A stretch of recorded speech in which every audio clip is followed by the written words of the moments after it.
Putin children are in Netherlands, in Germany, in mansions. Where are all these mansions seized? I don't see that. I see that my family members, that my team members are saying that we are crying. We don't have where to run. I'm from Kiev. Most of my family, most of my team members are still in Ukraine, in Kiev, in Lviv. A woman from my team is now in Bila Tserkva, and she is there with 2 kids, and Russian military is over there, and she's so much afraid that she will be shot.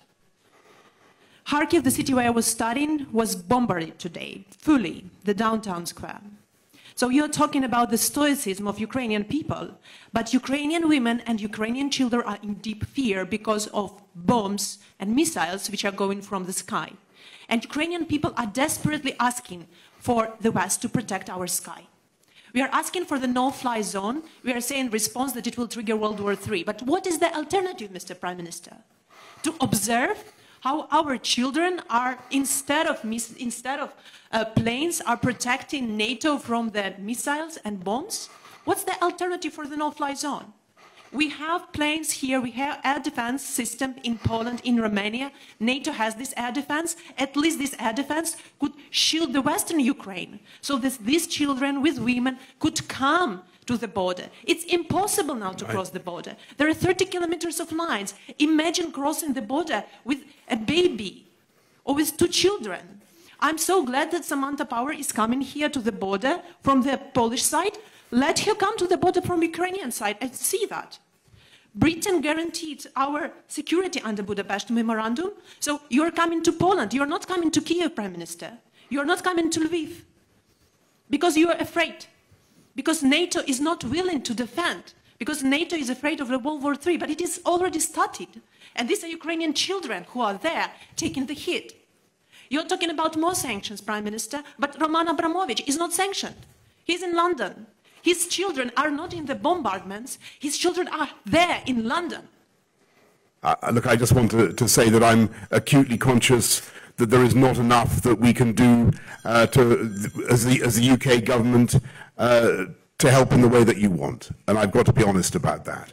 And when you talk about the no-fly zone, as I said to Volodymyr Zelensky, I think a couple of times, unfortunately the implication of that is that the UK and would be engaged in shooting down Russian planes, would be engaged in direct combat with Russia. That's not something that we can do or that we've envisaged. And I think the consequences of that would be truly very, very difficult to control. What we can do is all the things that we are doing already, and providing as much help and support to the Ukrainians as we can. And as I said to you earlier on, the UK was the first European country to offer military assistance.